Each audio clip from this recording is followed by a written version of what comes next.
بسم اللہ الرحمن الرحیم۔ ناظرین کرام، آج ایک نوجوان نے مجھ سے ایک سوال کیا۔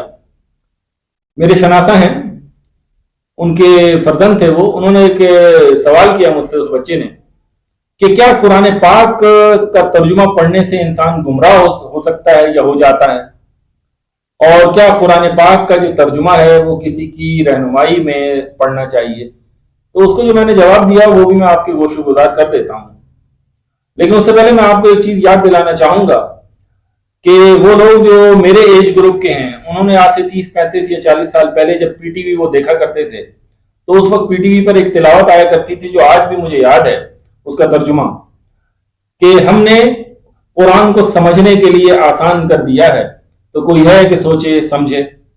یہ بالکل وہی ورڈنگ ہے جو کہ اس وقت ترجمے میں پی ٹی وی پر چلا کرتی تھی۔ اب اس سے واضح طور پر نظر آ رہا ہے کہ اللہ تعالیٰ کس قسم کی دعوت دے رہا ہے کہ ہم نے قرآن کو سمجھنے کے لیے آسان کر دیا ہے، تو کوئی ہے کہ سوچے سمجھے۔ تو آج کل جو ورژن پیش کیا جا رہا ہے وہ یہ ہے کہ قرآن سمجھنے کے لیے آسان نہیں ہے، قرآن یاد کرنے کے لیے یا حفظ کرنے کے لیے آسان ہے۔ اب مجھے سمجھ نہیں آتی کہ اس وقت یہ لوگ جو ٹی وی پہ چل رہا تھا، اس وقت مولانا حضرات جو عالم لوگ ہیں وہ کہاں تھے، اور وہ سال ہر سال اشروں چلتا رہا، بلکہ یہ ترجمہ تو کیوں نہیں اس کو درست کیا گیا۔ پی ٹی وی کے پروگراموں میں بھی بڑے بڑے علماء آیا کرتے تھے، تو اس چیز کو کیوں نہیں پوائنٹ آؤٹ کیا گیا کہ بھائی یہ غلط ترجمہ کیا جا رہا ہے۔ میرا ان علماء اور مولانا حضرات سے ایک سوال ہے جو یہ کلیم کرتے ہیں، یا جن کا یہ موقف ہے کہ قرآن جو ہے وہ سمجھنے کے لیے آسان نہیں ہے بلکہ حفظ کرنے کے لیے آسان ہے، اور یہ اس پر تمام فرقے جو ہیں وہ متفق ہیں اس بات پر۔ تو ایک بڑی عجیب سی بات ہے کہ میں نے تو آج تک یہ چیز نہیں دیکھی کہ کوئی غیر مسلم جو ہے اس نے قرآن کا ترجمہ پڑھا ہو اور وہ گمراہ ہو گیا ہو۔ انگلش میں، جرمن میں، اٹالین میں بے تحاشا ایسے نو مسلم بھائی ہمارے موجود ہیں جنہوں نے اپنی اپنی زبانوں میں قرآن پاک کے ترجمہ پڑھا اور ان کو راہ ہدایت مل گئی اور وہ مسلمان ہوئے۔ کوئی ایک بھی ایسا نہیں ہے جو گمراہ ہوا ہو۔ آلریڈی اگر وہ آپ یہ کہہ لیں کہ کافر تھے تو ان کو تو پھر ترجمہ پڑھنے کے بعد ان کو اور ان کے ذہن مینیپولیٹ ہو جانے چاہیے تھے اور ان کو اسلام کی طرف نہیں آنا چاہیے تھا۔ تو یہ کیسا ترجمہ تھا کہ جرمن میں یا انگلش میں یا اٹالین میں پڑھ کر وہ لوگ مسلمان ہو گئے۔ ایک دوسرا سوال یہ ہے کہ ہمارے عرب بھائی، مسلمان بھائی جو ہیں جن کی مادری زبان عربی ہے، یہ قرآن پاک کو بالکل اسی طریقے سے پڑھتے ہیں جس طریقے سے ہم اردو کی کوئی تحریر پڑھتے ہیں، اور سمجھتے بھی ہوں گے کافی حد تک۔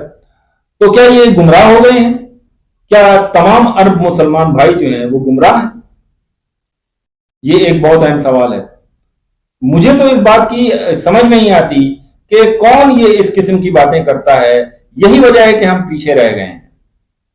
یہ ہو ہی نہیں سکتا کہ اللہ اپنا کلام اتارے، اپنی کتاب اتارے، اور وہ انسانی ذہانت سے، یا اللہ نے جو انسان کو ذہن یا جس لیول کی، جس درجے کی ذہانت مہیا کی ہے، کم ترین ذہانت بھی، تو وہ اس سے ماورا ہو،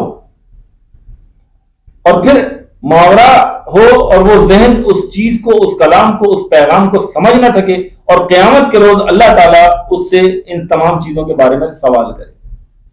یہ اللہ کے انصاف کے تقاضوں کے منافی ہے، یہ ہو نہیں سکتا۔ تو اس چیز پر بھی غور کرنے کی ضرورت ہے۔ اصل مسئلہ جو ہے وہ صاف نظر آتا ہے معذرت کے ساتھ کہ یہ صرف اور صرف اپنی مونوپلی قائم رکھنے کا ایک حربہ ہے۔ نہیں تو اجمی مسلمانوں کو ہی، جو کہ غیر عرب یا جو عربی نہیں بولتے، انہی کو ترجمے کی ضرورت ہے۔ باقی عرب مسلمانوں کو تو ترجمے کی بھی ضرورت نہیں ہے، وہ تفسیر کی ضرور ان کو ضرورت پڑتی ہوگی، لیکن ترجمے کی ضرورت نہیں ہے۔ تو وہ عرب مسلمان جب گمراہ نہیں ہوتے تو پھر ظاہر سی بات ہے ترجمہ پڑھ کے ہم بھی گمراہ نہیں ہوں گے بھائی۔ ہاں یہ ضرور ہے کہ اس میں بہت سارے کانسیپٹ ایسے ہیں جو کہ نہیں سمجھ میں آئیں گے، اس سے علماء سے رہنمائی لیں گے، تفسیریں پڑھیں گے مختلف علماء کی، تو اس سے آپ کو گائیڈنس مل جائے گی۔ میں مان ہی نہیں سکتا کہ اللہ کا کلام اس قسم کا ہے کہ وہ آپ کو اس طرح رہنمائی مہیا نہ کر سکے۔ تو اس چیز کو غور کرنے کی ضرورت ہے کہ ہمیں قرآن پاک کے ترجمے کو رائج کرنا چاہیے، نوجوان نسل کو انکریج کرنا چاہیے کہ بھائی آپ یہ قرآن پاک کے ترجمہ پڑھیں، قرآن کا پیغام سمجھنے کی کوشش کریں۔ کیوں کہ اگر آپ نے بیچ میں کسی کو ڈالا یا کسی کے ذریعے آپ نے پڑھا تو بعد ایک تو سب سے بڑی یہ آتی ہے کہ تمام لوگ ایک ترجمے پر بھی متفق نہیں ہیں فرقے، ایک چیز۔ دوسری بات یہ ہے کہ ہر ایک کا اپنا اپنا ورژن ہے۔ اگر آپ اس طریقے سے کریں گے تو آپ اپنے ذہن سے اس چیز کو نہیں سمجھیں گے، آپ دوسرے کے ذہن سے اس کو سمجھنے کی کوشش کر رہے ہیں، جس کا ترجمہ آپ پڑھ رہے ہیں یا جس کی گائیڈنس میں آپ بیٹھے ہوئے ہیں۔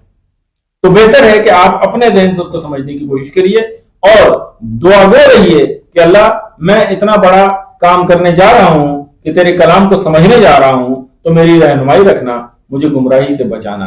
گمراہی سے خیر قرآن پاک پڑھنے سے یا اس کا ترجمہ پڑھنے سے گمراہی نہیں آتی، یہ بات ایک نان سینس ہے۔